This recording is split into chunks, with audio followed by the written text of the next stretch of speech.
That's the fact. That didn't really happen. I know right? that is correct. It didn't happen, but everybody believed everybody it. believed it, and that's the unfortunate reality that perception is many times different well, look, than reality. he's related to the commissioner of the NFL. Well, you can't go wrong, right? Can't go wrong there. Caller, what was your suggestion? My suggestion was to force some sort of educate. We learn education about the government in school, but we don't really learn it on the county level. And I was just thinking that maybe you should try to teach some sort of something about that. So because I didn't know that there was a limit or not. And well, I appreciate your inquisitiveness and your desire to learn those facts, and that says a great deal about your participation, and thank you. I do get out because I get invited by typically government teachers or history teachers in the elementary schools and the high schools, and somewhere between 6 to 12 times a year, I'm actually out in the classrooms talking with the students and answering their questions and trying to add a personal perspective to how county government works. I was fortunate enough to have Frewsburg bring one of their government classes in. I almost called him Professor Nelson, but they could come and visit you. Mr. too, Nelson right? contacted the school, who's a teacher there, and brought some students in, and we were able to give them a bit of a tour. I got a chance to talk to them about what being county executive is really all about, and answer questions about Chautauqua County. They're having a budget meeting, and Ron Lemon, who's the legislator of much of the Frewsburg School District, was able to talk to them right there. And now, right where? Did they come to the county? They came right in the county office buildings. Did you give them a tour of the Slammer, too? This might be very informative. An important component of their tour was the jail. And you don't want to go there, right? I think it's one of those things that people need to understand. Absolutely. Hopefully it's a lesson of someplace you don't want to be. Yes. And maybe it's one of the students or some of the students may have an interest in law enforcement. They might want to be involved in the criminal justice system, and they might get a chance to see firsthand what the role of a corrections officer is. So it's a challenge to do a lot of that, but where we can fit those opportunities in, we like to do that. Good for you. Well, I think one of the things we could do is petition the state to include a unit on county government in their government classes, because it's, well, you know, Greg, as well as I do, the closer you are to government, the more responsive it is. Right. So to talk to the United States Congress is a waste of your life. Even the state is a waste of your life, as we're finding out trying to save the Westfield Hospital, which is going to kill millions of seniors eventually, because they can't wait 40 minutes for a ride when they've had a heart attack or a stroke. It's a very serious problem. Well, we're all petitioning Mr. Let's see, Richard Daines, D-A-I-N-E-S, right, who's the guy who is making the decision, who upset the Berger decision that we could keep our emergency room, and we hope he understands the situation and the gravity of it. Well, I don't know if he does, but I can tell you the Governor Patterson's staff does, because as you recall, last week I held a press conference. You were in Buffalo too, I know. That's right. I held a press conference with Sheriff Gerasi and one of the administrators from Westfield Hospital, and a lot of folks who were supportive of it. And it was before noon the next morning, I received a call from Governor Patterson's district representative wanting to get at what the problem was. And to his credit, he shares our view that the Westfield Hospital is a critical component of our healthcare delivery system, as well as a great employer, as well as a key component of our emergency services response.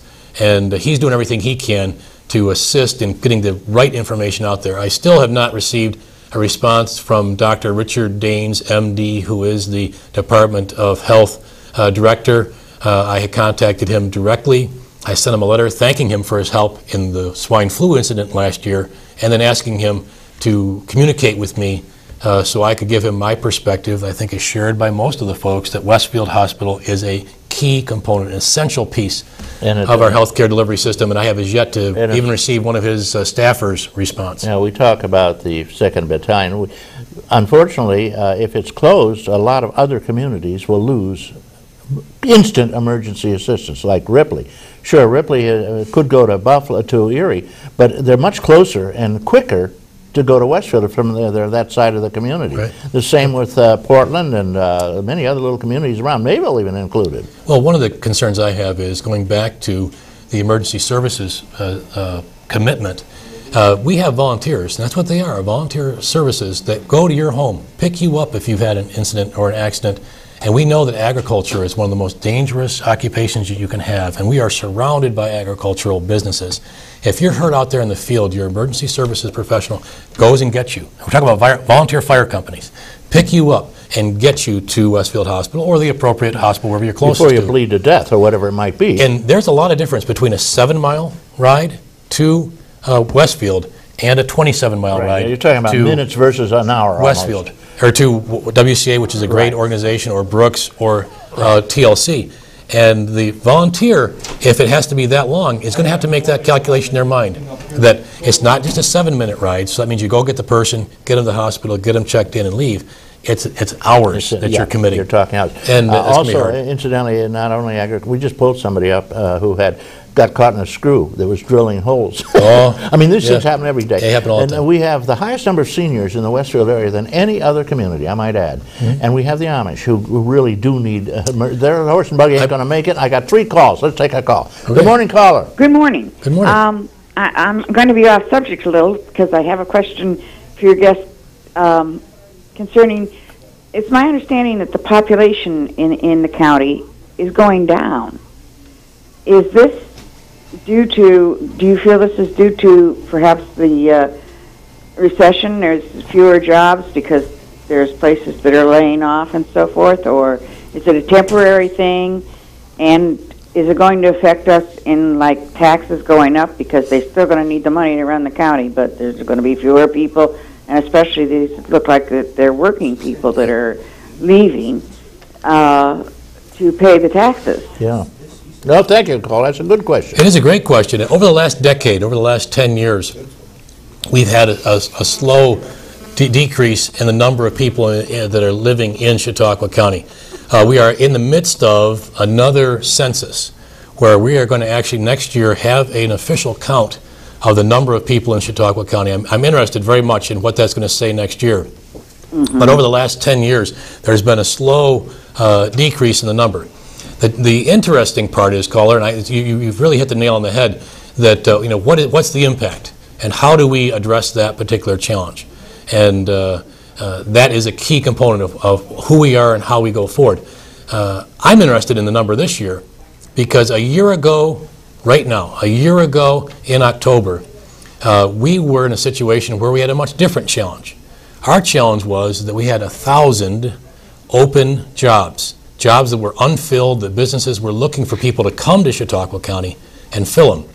I know that's true because that's not my number. The number was actually analyzed and prepared by the New York State Labor Department. So I didn't know the total number, but I did know that businesses had called me, and we needed 2 architects, we needed 20 engineers, we needed over 30 high-end welders, and that's just a few components of open jobs that we had.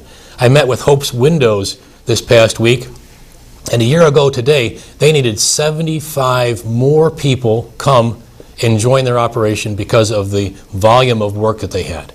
That's the right direction to move, and that's where we were up until October of last year, and we all know what happened in November, an international recession.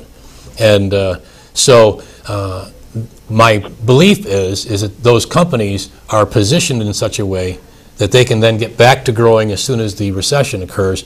And I believe that that's how you take care of a population problem, is you increase the number of jobs. And I don't know of any other place, and certainly not in New York State, where there was a year ago 1,000 open positions that they were recruiting to fill. I know we were recruiting because we actually went out and directly recruited into Detroit for our engineers because the auto industry was shrinking dramatically. Lots of folks were laid off. Lots of them were engineers.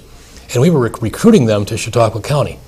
We had a very difficult time getting them to come, though, because their housing market had dropped so badly that the ones that we recruited said they could not afford to leave because they would lose so much money selling their house. Right. And so the good news is I think the historic level of investment that's occurred in Chautauqua County in the last 4 years led by NRG at $150 million, and Cliff Star at 15, and Nestle Purina at $93 million, and big outfit down in Jamestown, too. JCC, Cummins at Cummins. $40 million. All of that's happened within the last 3 years.